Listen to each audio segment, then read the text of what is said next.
There are count them four moves that the Reds can make and set themselves up for some winning baseball this year. Yes, 4 moves. Why it can and should be done, what those 4 moves are, and what the obstacles are to this plan. The Reds also made some moves on the international signing front, and they're quite interesting. We're going to talk about all of that as we are fixing the Reds on today's Locked On Reds podcast. You are Locked On Reds, your daily Cincinnati Reds podcast, part of the Locked On Podcast Network, your team every day. Hey, welcome into another episode of Locked On Reds. Thanks so much for making Locked On Reds your hashtag first listen of the day. We are free and available on all platforms, including YouTube. Wherever you get your podcasts, we are there. I'm Stephen Offenbaker alongside Jeff Carr, and we are Reds fans that have turned our addiction and love for this team into information for you. So on today's podcast, Jeff is going to tell us how to fix the Reds in 4 easy steps. Jeff, how are we going to fix the Reds? 4 easy moves, Dave. I'm telling you here, this is like chess. Like, I was never this good at chess whenever I tried to play that game, but 4 easy moves. 2 of them will be actually trading players away, and 2 of them will be acquisitions. And the first one that starts off, people are going to immediately say it can't be done. You're going to tell me why this won't happen. You're going to tell me why it's impossible, but the Reds can do this. I firmly believe they can do this if Nick Krall puts his mind to it, and that is you got to trade Mike Moustakas. That's obvious, right? The contract is hamstringing the small market payroll, if we want to go there, and the moves that they could possibly make. They are talking about trading Luis Castillo. They're talking about trading Tyler Mahle. And they're talking about trading Sonny Gray, which we'll get to in just a minute. But they're talking about trading these guys because they are lucrative. They are the guys that are going to bring back some good prospects. But they started this whole offseason with the idea of cutting payroll. Cutting money. He's the guy that if you start by trading him, you accomplish that idea while also setting yourself up with the ability to go get some good dudes. Okay, I'll play along for just a minute. You're absolutely right. The Reds have to trade Mike Moustakas. I mean, I have to date Jessica Alba also, but I see where you're coming from with this. And I'll get into the alternate side of these things a little bit later in the show. But I will say this: you're not wrong in the fact that trading Mike Moustakas gives them some payroll flexibility. It might bring back, at this point, another project that they can work on that they might have better success with. And most importantly, I think it tells Eugenio Suarez, we still believe in you, and we still think you are our everyday guy at third base. And I think that, more than anything else, is something positive that would come out of that, because I think that Major League Baseball players they need to have their egos fed every once in a while. I think we've seen that across the board with Major League Baseball players. So by doing that and telling Gino, we believe in you, we still love you, we still think you're the guy, I think maybe that motivates him a little bit too. So, okay, I'm with you as far as if we're doing fantasy trades, I'll trade Mike for whatever we can get in return. The Geno side of thing is important to this, but also looking at it like when we talked about platooning third base last week, we mentioned the fact that, yeah, maybe Moustakas gets hot and then you trade him anyway. Like, I think the upside of Mike Moustakas compared to the upside of Eugenio Suarez is so much lower. I think that probably the best you can hope for out of Mike Moustakas is not as good as what you could get with the money that you save by trading him. So I think that is the obvious first move here. The second move in my 4-move concoction, my 4-ingredient dinner, if you will, for Reds competency, is they got to trade Sonny Gray. And they got to trade Sonny Gray for a prospect, and I'm only thinking about 1, maybe 2 guys, but let's think small for a minute here. 1 guy who is ready this year or next year. The reason for that, and hopefully an outfielder, but the reason for that is this. I believe that the Reds farm system has a number of guys who their ETA of 2023 and 2024 is super exciting. Guys who can come up here and really feed this team much needed talent, depth and the ability to be a competitive franchise for, 4 or 5, whatever years. I think that those are the kind of guys that you can hang your hat on. So they don't have to go out and spend exorbitant amount of money for guys that have to be around for 10 years and all of this other stuff. But if you get Sonny Gray's contract off the books, which, and I know I've gotten pushback on this, he's a 1-year guy. All right. He's got a team option for next season, but a team option to this front office essentially means he ain't coming back. So it's a 2 years of control for another team, 1 year of control for the Reds. So I see this as a better move for the Reds than holding on to him all year long and some kind of pipe dream that they're actually going to pick up that option. So trade Sonny Gray for a prospect you can play this year or, opening day 2023. Well, I do agree that if they're going to make moves, if they're going to trade away, especially if you're going to start taking pieces away from the top 3 of the starting rotation, what you have to get back are players that instantly help build that young core that we've been talking about all offseason. And so I like your caveat there that what you're looking for in return for Sonny Gray is somebody that can maybe get a taste of the major leagues this season, work through some of those rookie issues that a lot of players have that aren't named Jonathan India, and then have a player ready for next season that you can count on to be part of what you're trying to build for a 5-year competitiveness window to try and bring some postseason baseball back to Cincinnati.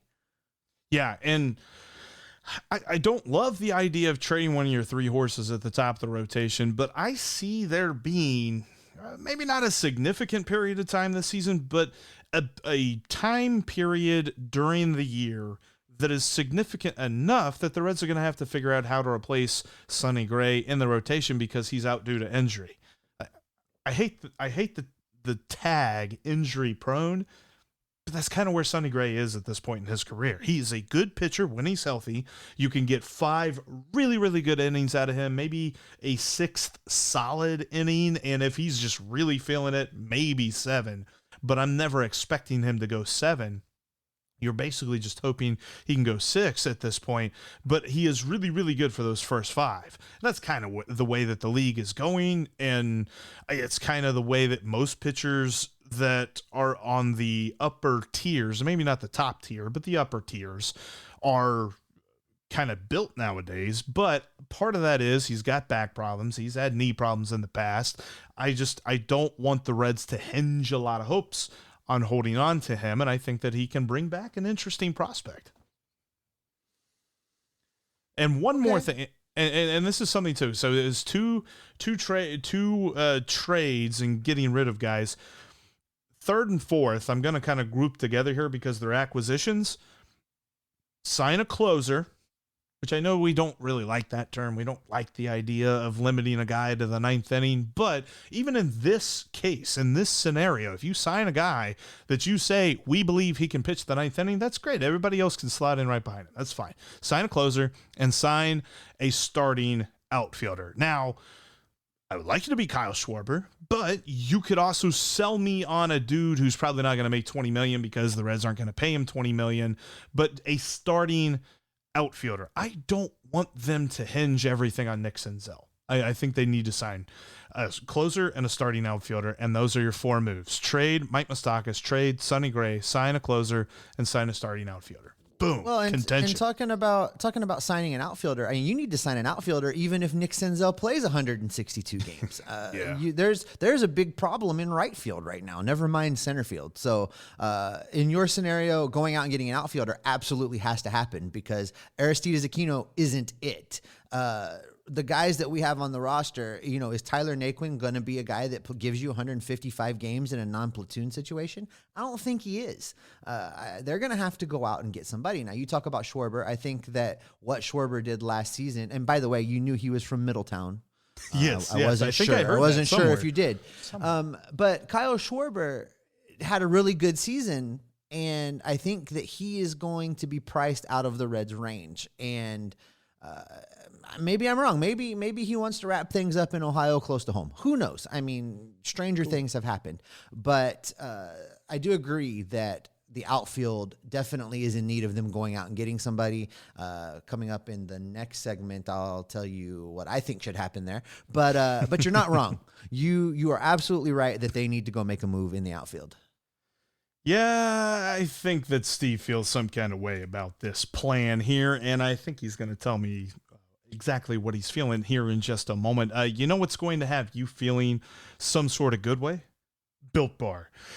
Built Bar, look, it's the new year. We've all got resolutions. We're all talking about getting healthier and losing weight and stuff like that. Maybe dieting is a part of that.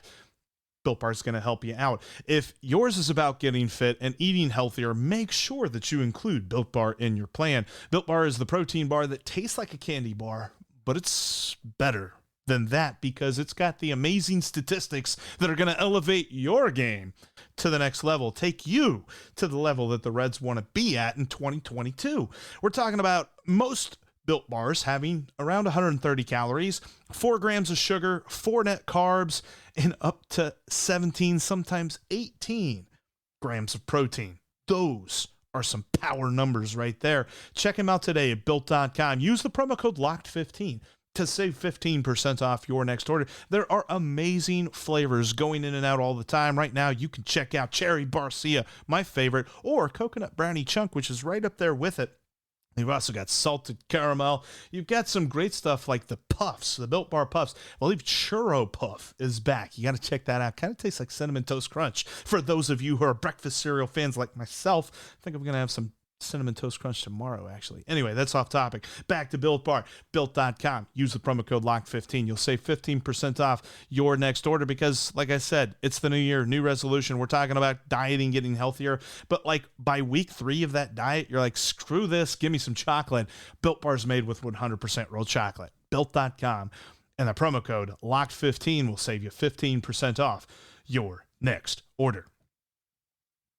On the next Locked On Reds, we are going to have Lindsey Crosby, the host of the Locked On MLB Prospects podcast. He will join Steve and I to talk about the Reds international signing class, something that we'll touch on a little bit later. We'll tell you about some of the guys that were signed, and he's going to talk about that, plus the strategy that the Reds have had in this international signing phase over these last couple of years that has led to their success.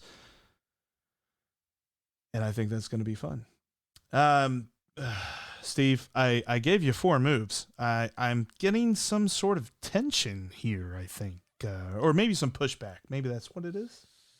Buckle up, Buttercup. No, I'm not gonna completely blow you out of the water. And I love how much optimism you have, and generally you see the good in this team, and I think that's great. We spend way too much time pointing out the negative and picking things apart. But I am going to push back a little bit on a couple of things. First of all, we're going to start with this Mike Moustakas thing. As I said in the first segment, you're not wrong in that there are positives that would come from it, and it's something that probably should happen. The fact of the matter is there's no situation at all where it can happen. The Reds are not going to trade Mike Moustakas away and give up the amount of money that it's going to take to get another organization to not only take Moustakas and his contract, but give you something back in return.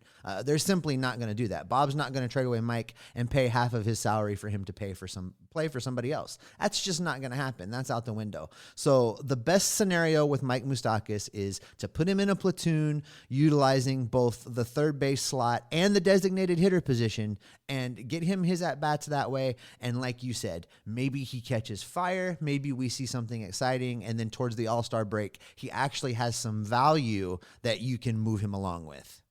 Is there any scenario in which, and I'm talking about a dude outside the top 30. I'm not talking about any prospect that we talk about on a regular basis. I know that they said they're not going to package prospects, but I think that there's got to be some sort of gray area there. It's not black and white. An outside the top 30 guy, and you get back a player to be named later, and you just get rid of that contract. Now, I think the time is just absolutely horrible for that. He's coming off one of the worst performances of his career that was laden with injuries, and I just can't see moving that contract. Why? I mean, why? If you're another, let's move outside of being Nick Kroll for a minute. If you're any other general manager in the sport, why do you take that phone call and not giggle when Nick's like, "Hey, I want to talk to you about Mike Moustakas"? There's no way. Like, the answer back's going to be, well, if we're talking about including Luis Castillo, then maybe we can have a conversation. It's just not the right time. So I don't disagree with you on Moustakas, but I just don't see that that's going to happen. As for your second proposal in trading Sonny Gray, listen, if we got to trade somebody out of that rotation, then I think Sonny Gray, we're in agreement, is where you start. He can be traded with his contract that he has and still bring you a very good prospect in return. I agree with you that it needs to be somebody that can play a little bit this year and can be a starter the following year to join that nice young core of people. Here's where I differ with you just a little bit. I'm a little reluctant to make a move like that in the offseason. I really feel like this is something that needs to be made either at the end of spring training or more into the season. And the reason for that is I think teams will be willing to pay a little bit more if they're looking to add a horse like Sonny because they're in a pennant race, because they're trying to make a push to win their division. And the other piece of it is, listen, I am just like everybody else in my love for Hunter Green and Nick Lodolo. I think both of those guys are going to be studs. But we've said that before. We've talked that way about other pitchers coming up through the organization, and then they get here and they can't hit the broadside of a barn. And I don't think that's going to happen with these two prospects. But my good buddy Bill Lack over at the Riverfront, who is basically the godfather of the Cincinnati Reds online community that has developed since the 90s. He always said in our original email listserv group, "I'm from Missouri. You have to show me." And that's exactly what I need from both Hunter Green and Nick Lodolo. They need to show me. So I want them to come to spring training and show me that this is their time. I want them to come into the 2022 baseball season, show me, and then suddenly make it very clear we have a surplus of pitching. Once they do that, then we start moving guys. We trade Sonny Gray. We talk about trading Luis Castillo. We talk about trading Tyler Mahle to free up the spots in the rotation for those guys, get that core of ready-made prospects back, and have a competition window that I think could be 4, 5, 6 years long with all of these young guys that are going to be in place. So I think you have to be strategic. You're not wrong in what your thought is, but I think the timing and the execution of that thing is very, very important. That's fair. And I guess, too, like, if you get me thinking at least a little bit more objectively than optimistically, I would agree that Hunter Green and Nick Lodolo, even if they are fantastic, will run into that same wall that Vladimir Gutierrez ran into this last season, where about midway through September, he was going out there and giving everything he had, but everything that he had was a lot less than what he was able to give, like back in July and stuff like that. Like the games that he was able to really dominate and really pitch well, he just didn't have that. And you saw that in September. And I think that, as talented as Hunter Green and Nick Lodolo are, they've never pitched this much. That if they were to be on the starting rotation in opening day and pitch the entire year, there will be some point in September where they're just going to be like, "Ooh, all right. I think this has been a long season a little bit here." So yeah, I can see that trading Sonny Gray and officially handing them the reins doesn't necessarily guarantee that this pitching staff is still going to be playoff worthy come September. Yeah. Exactly. Now digging into your 3 and 4, which you combined, talking about bringing in a closer and bringing in an outfielder. Let's start with the outfielder because I think that's probably more likely, and it's a big need right now. You talk about Kyle Schwarber. I think that Kyle Schwarber is going to be a little cost prohibitive in being able to bring him in here. But I have long advocated that the Reds need to go out and get a player, something in the mold of an Andrew McCutchen, that can come in, play center, can play right, a right-handed bat that you can then platoon with a Tyler Naquin, and between the two of them have a really good either corner outfielder or center fielder. Now, I know we all continue to hope that Nick Senzel figures out his personal training regime and stays healthy and can really show us what he's got. I was looking at his numbers before the show, and outside of that initial call-up rookie campaign, I really don't think he's had enough time in the bigs to really show us what he's going to be all about. So it's less even now an argument of let's get Nick Senzel back to play that position and do. Even if he's healthy, I don't know what we've got in him anymore. So they need to address at least one of those outfield positions without Nick Senzel really factoring into the equation at all. And I think that's right field that you're looking at, and I think that you platoon a really good right-hander that's not going to be, elite money, but something that the Reds might actually go out and do, and build yourself a player in a platoon situation. As far as your rotation idea, or it's not rotation, but your bullpen idea, it's not going to happen. It's going to be just another round of retreads, projects, and rebuilds, and see if Derek Johnson can go out and identify somebody that he thinks has a flaw that he can fix. You and I both know that's right, Jeff. You can wish it, and it's not going to make it so. Our only hope in the bullpen rebuild is that Derek Johnson, can find some oil underground and fix things. I'm sorry. Go through that again. Oh my gosh. I hear Steve Avery's available. Yeah.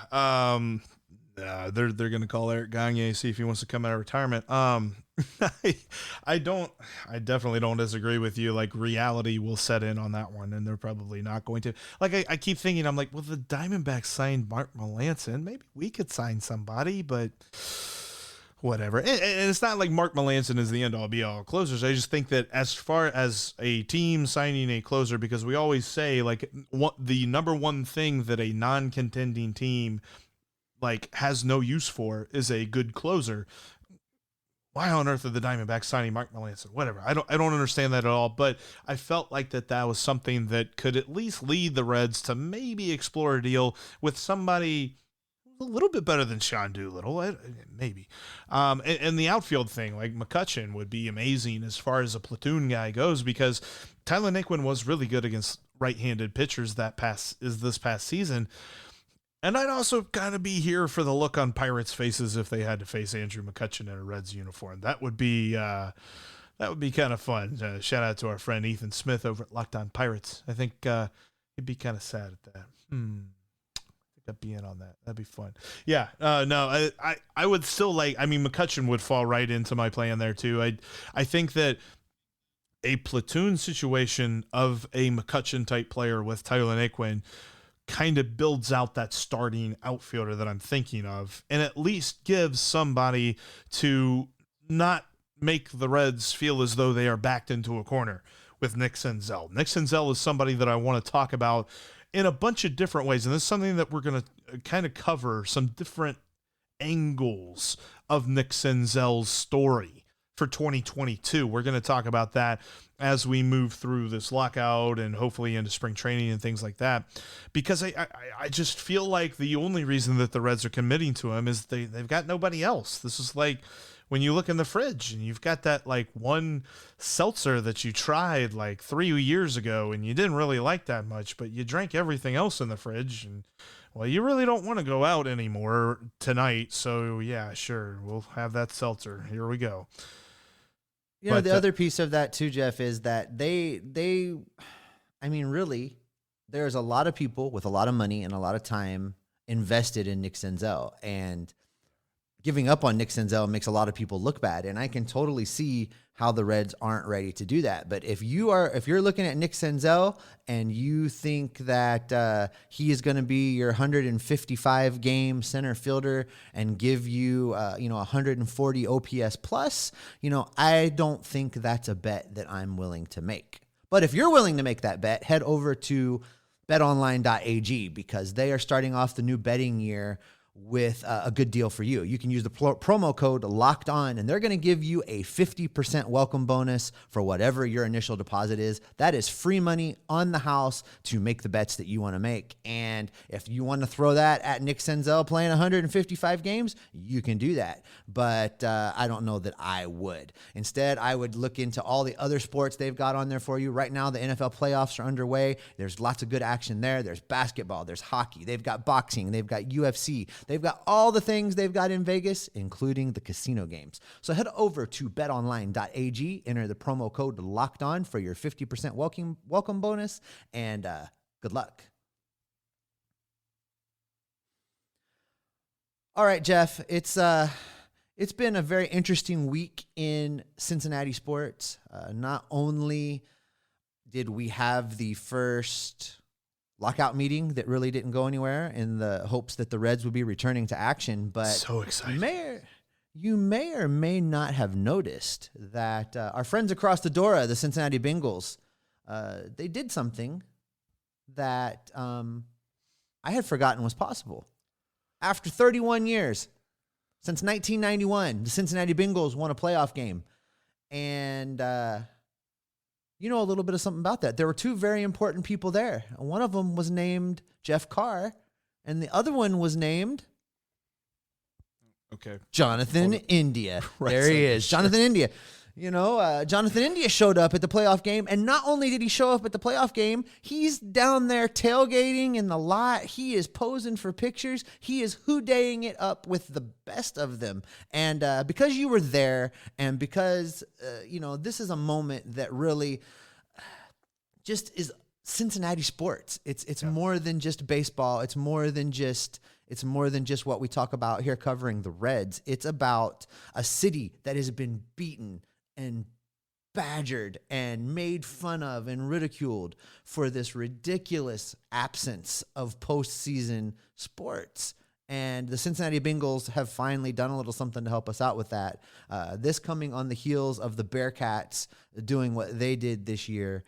There's finally some good things to talk about. And, you know, I love that the Reds embraced what was going on with the Bengals. I don't know if you saw the pictures on social media with Great American Ballpark all decked out in its stripes. I thought that was super cool that the Reds did that. That, you know, Reds players were up here in town mingling with the fans and really enjoying the playoff atmosphere. It was just really exciting. And after this drought, you know, it made my heart feel good, Jeff. So what was it like being there in the middle of it? That was a day that I will never forget, Steve. And it's funny because seeing those pictures of Jonathan India at the tailgate, that was like the one tailgate that I didn't stop at because we got down there early that day and just spent time walking around, finding friends, finding different tailgates and stuff, and going to the game as a whole. Like, had our tickets down on the sidelines, our tickets in the end zone, because we have 4 guys that split 2 season tickets, so we kind of had to split time and stuff like that. But just being in the stadium, it was so loud and everybody was just hanging on every single moment. Like, they talk about playoff atmospheres in every single sport, and you always feel it on TV, but it's just, there's something about being at the stadium. Like, there is nothing else. Like, I went back to the car and finally looked at my phone for like the first time in 4.5 hours and had all of this different stuff. And I'm like, I didn't even feel my phone go off. Like, it was just so focused on the game, and absolutely amazing atmosphere. And I never yelled loud enough in my life. And to be honest with you, I'm a little bit glad that our schedule ended up that this is our first episode of the week, because if we tried to do one on Monday, that would have sounded hilarious. Like, Batman was your co-host or something. Like, it was so much fun. I'm actually kind of sad we missed out on that, Jeff. I would love to have heard that. Where is she? No, yeah, you know, I don't know. But it was an absolutely amazing time, and getting to see Jonathan India there on the board, because that was one thing, like, all season long that they did. It was around the first quarter, one of the commercial breaks and stuff like that they were trying to get Bengals fans pumped up, and they'd show you 3 different things. They'd be like, oh, I bet this is going to get you excited. Oh, I bet this. Nope, this is a surefire thing. And he was the surefire thing. They're like, I know it's going to get everybody up on their feet and screaming. And he showed Jonathan India sitting in his club seats there. So that was like, okay, yeah, this is pretty sweet. And to see the rookie of the year at the ballpark. I'm not saying that he was the reason that the Bengals won, because it's probably this guy, but I'm not saying that he wasn't the reason that not the reason, you know, whatever. That was going to sound better than I thought. That was just an amazing day, though. I'll never forget it.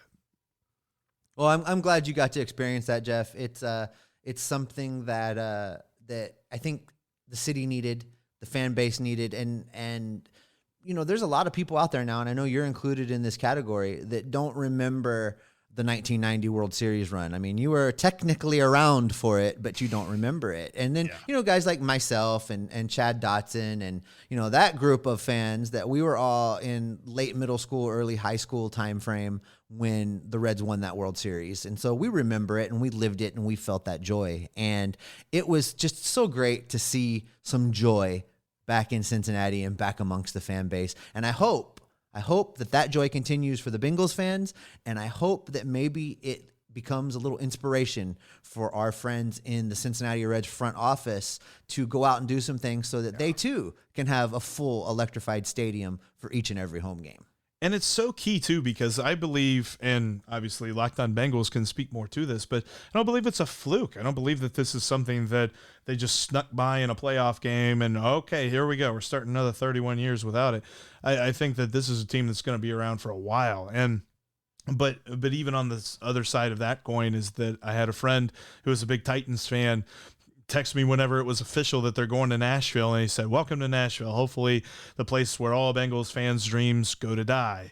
And I'm like, buddy, we ain't ever imagined going to the second round of the playoffs, so I have no idea. Well, listen, Jeff, one of the things that the Bengals did to get into this position is go out and get a lot of young talent and really change the way they were doing things.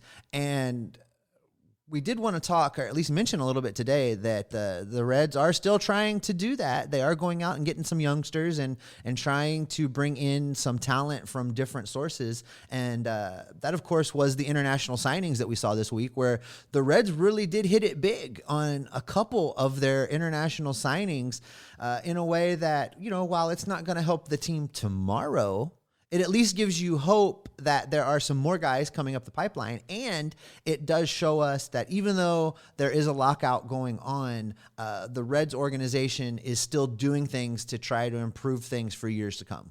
Exactly, Steve. And when you look at the guys that they signed, the headliner of this entire list, and we're going to talk a lot more in depth tomorrow about this with Lindsey Crosby from Locked On MLB Prospects, but Ricardo Cabrera, currently a shortstop. He's 6 foot 175 at 17 years old. So there's still probably a chance that he even, grows a little bit, probably grows out of the shortstop position. But they say he's got a real shot to be a 5-tool guy. And again, all of these guys that the Reds signed over the weekend, the oldest of them are 18 years old. So we're not talking about guys that we really even have a concrete knowledge of. But what is known of Ricardo Cabrera right now is very, very intriguing, and the kind of guy that you can really hang your hat on him. He's top 3 according to MLB Pipeline and MLB Prospectus, I think, Baseball America. Sorry, Baseball America had him as the 3rd best dude in the international signing pool.